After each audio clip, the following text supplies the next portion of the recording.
Assalamualaikum warahmatullahi wabarakatuh. Di sini kami dari kelompok 3 akan mempresentasikan hasil analisis kami mengenai materi IPA kelas 9 pada KD 3.1 dan KD 4.1. Kelompok 3 ini beranggotakan yang pertama Lia Merliana, Ana Bilkis Islami, dan Uli Triamalia.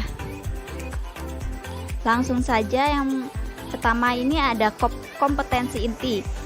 Adapun KI1 berisi menghargai dan menghayati ajaran agama yang dianutnya. KI2 menunjukkan perilaku jujur, disiplin, tanggung jawab, peduli dalam artian toleransi dan gotong royong, serta santun, percaya diri dalam berinteraksi secara efektif dengan lingkungan sosial dan alam dalam jangkauan pergaulan dan keberadaannya. Selanjutnya KI3, memahami pengetahuan dalam artian faktual, konseptual, prosedural, dan metakognitif berdasarkan rasa ingin tahunya tentang ilmu pengetahuan, teknologi, seni, budaya terkait fenomena dan kejadian tampak mata. Yang keempat ini ada KI4, yaitu mencoba, mengolah, dan menyaji dalam ranah konkret atau menggunakan, mengurai, merangkai, memodifikasi, dan membuat. Dan ranah abstrak dalam artian menulis, membaca, menghitung, menggambar, dan mengarang sesuai dengan yang dipelajari di sekolah dan sumber lain yang sama dalam sudut pandang ataupun teori. Yang selanjutnya ada kompetensi dasar.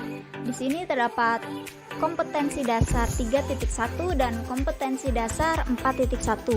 KD 3.1 berisi memahami sistem reproduksi pada manusia dan gangguan pada sistem reproduksi, serta penerapan pola hidup yang menunjang kesehatan. Dan KD 4.1 berisi menyajikan hasil penelusuran informasi dari berbagai sumber terkait kesehatan dan upaya pencegahan gangguan pada organ reproduksi. Selanjutnya masuk pada indikator pencapaian KD 3.1 dan KD 4.1. Indikator pencapaian KD 3.1 yang pertama yaitu mendeskripsikan fase-fase pembelahan mitosis dan meiosis. Yang kedua, menjelaskan ciri setiap fase pembelahan mitosis dan meiosis. Yang ketiga, menjelaskan sifat sel anakan hasil pembelahan mitosis dan meiosis. Yang keempat, mengidentifikasi organ-organ penyusun sistem reproduksi pada laki-laki dan perempuan. Yang kelima, menjelaskan fungsi organ-organ penyusun sistem reproduksi pada laki-laki dan perempuan. Yang keenam, mendeskripsikan manfaat berhitan. Yang ketujuh, menuliskan fungsi beberapa zat yang dihasilkan oleh kelenjar vesikula seminalis. Yang kedelapan, mengidentifikasi proses pembentukan sperma dan proses pembentukan sel telur. Yang kesembilan, mendeskripsikan proses pembentukan sel telur. Yang kesepuluh, menerapkan konsep pembelahan mitosis pada spermatogenesis dan oogenesis. Yang ke-11, mendeskripsikan siklus menstruasi yang terjadi pada dinding rahim. Yang ke-12, menjelaskan jenis dan fungsi hormon yang berperan pada siklus menstruasi. Yang ke-13, mendeskripsikan proses fertilisasi dan kehamilan. Yang ke-14, menjelaskan proses perkembangan janin selama dalam kandungan. Yang ke-15 ini mendeskripsikan fungsi cairan ketuban bagi janin. Ke-16 menjelaskan gotong royong dan gaya gesek yang terjadi pada proses melahirkan. Yang ke-17 ini menjelaskan berbagai macam penyakit pada sistem reproduksi manusia. Dan yang terakhir, ke-18 menjelaskan upaya pencegahan penyakit pada sistem reproduksi manusia. Selanjutnya yang kedua ini indikator pencapaian KD 4.1. Yang pertama, menggambarkan pembelahan sel mitosis. Yang kedua, membuat tabel perbedaan sistem reproduksi pada laki-laki dan perempuan. Yang ketiga, membuat grafik level hormon dalam siklus menstruasi dengan benar. Yang keempat, menyajikan laporan hasil studi tentang penyakit pada sistem reproduksi. Dan yang kelima, membuat poster tentang upaya pencegahan dan penularan penyakit seksual. Selanjutnya hasil analisis KD 3.1 dan KD 4.1. Yang pertama ini analisis materi pembelajaran. Adapun aspeknya materi pokok sistem reproduksi. Yang pertama pembelahan sel, yang kedua struktur dan fungsi sistem reproduksi pada manusia. Yang ketiga penyakit pada sistem reproduksi manusia dan upaya pencegahannya. Adapun analisisnya yaitu materi pokok lengkap dan sudah disusun secara sistematis dan materi sudah dilengkapi dengan gambar untuk menunjang seperti yang terdapat pada rangkuman. Adanya gambar pembelahan mitosis pada materi pembelahan sel, gambar proses spermatogenesis dan siklus menstruasi pada materi struktur dan fungsi sistem reproduksi pada manusia. Yang kedua ini analisis indikator pencapaian materi. Adapun aspeknya indikator pencapaian KD 3.1 yang pertama mendeskripsikan fase-fase pembelahan mitosis dan meiosis. Yang kedua menjelaskan ciri setiap fase pembelahan mitosis dan meiosis. Yang ketiga menjelaskan sifat sel anakan hasil pembelahan mitosis dan meiosis. Yang keempat mengidentifikasi organ-organ penyusun sistem reproduksi pada laki-laki dan perempuan. Yang kelima menjelaskan fungsi organ-organ penyusun sistem reproduksi pada laki-laki dan perempuan. Yang keenam mendeskripsikan manfaat berhitan. Yang ketujuh menuliskan fungsi beberapa zat yang dihasilkan oleh kelenjar vesikula seminalis. Yang kedelapan ini mengidentifikasi proses pembentukan sperma dan proses pembentukan sel telur. Yang kesembilan mendeskripsikan proses pembentukan sel telur. Yang kesepuluh menerapkan konsep pembelahan meiosis pada spermatogenesis dan oogenesis. Yang kesebelas mendeskripsikan siklus menstruasi yang terjadi pada dinding rahim. Yang ke-12 menjelaskan jenis dan fungsi hormon yang berperan pada siklus menstruasi. Yang ke-13 mendeskripsikan proses fertilisasi pada kehamilan. Yang ke-14 menjelaskan proses perkembangan janin selama dalam kandungan. Yang ke-15 mendeskripsikan fungsi cairan ketuban bagi janin.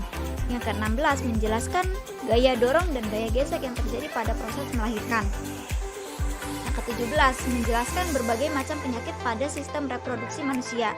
Yang ke-18 menjelaskan upaya pencegahan penyakit pada sistem reproduksi manusia. Adapun aspek pada indikator pencapaian KD 4.1, yang pertama menggambar pembelahan sel mitosis, yang kedua membuat tabel perbedaan sistem reproduksi pada laki-laki dan perempuan, yang ketiga membuat grafik level hormon dalam siklus menstruasi dengan benar, yang keempat menyajikan laporan hasil studi tentang penyakit pada sistem reproduksi, yang kelima membuat poster tentang upaya pencegahan dan penularan penyakit seksual. Adapun hasil analisisnya yaitu indikator pencapaian KD 3.1 dan KD 4.1 cukup rinci, jelas, dan sistematis. Tetapi jika dibandingkan dengan indikator pencapaian kompetensi dengan rangkuman materi dari kelompok kami, ada beberapa indikator pencapaian yang tidak ada di dalam rangkuman. Misalnya tidak mendeskripsikan manfaat berhitan, tidak menjelaskan jenis dan fungsi hormon yang berperan pada siklus menstruasi, tidak mendeskripsikan fungsi cairan ketuban bagi janin, tidak menjelaskan gaya dorong dan gaya gesek yang terjadi pada proses melahirkan, tidak membuat tabel perbedaan sistem reproduksi pada laki-laki dan perempuan, tidak menyajikan laporan hasil studi tentang penyakit pada sistem reproduksi.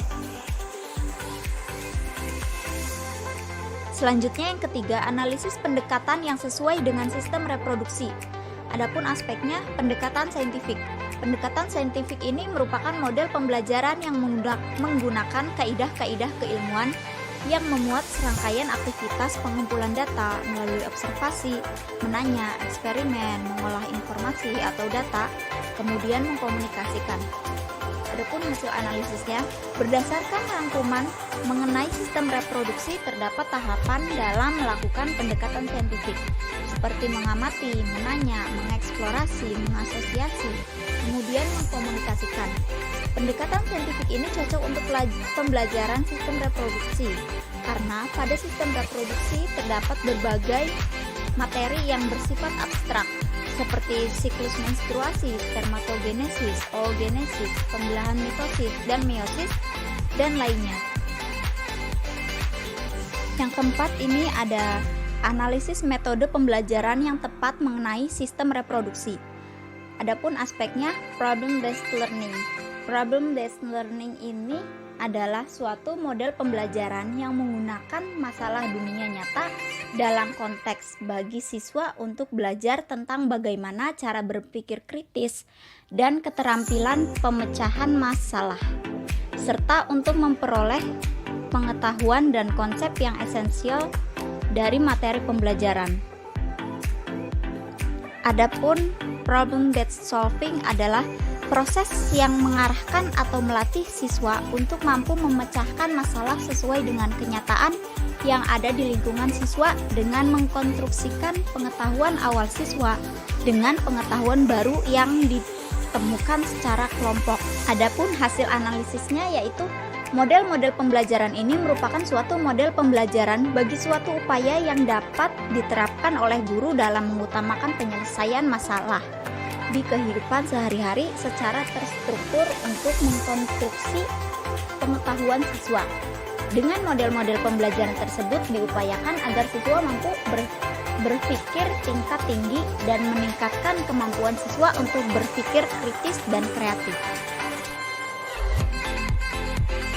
Yang kelima, analisis presentase ranah afektif, kognitif, dan psikomotorik. Adapun hasil analisisnya yaitu aspek afektif diatur dalam KI 1 dan KI 2, di mana presentasi dalam pencapaian penting.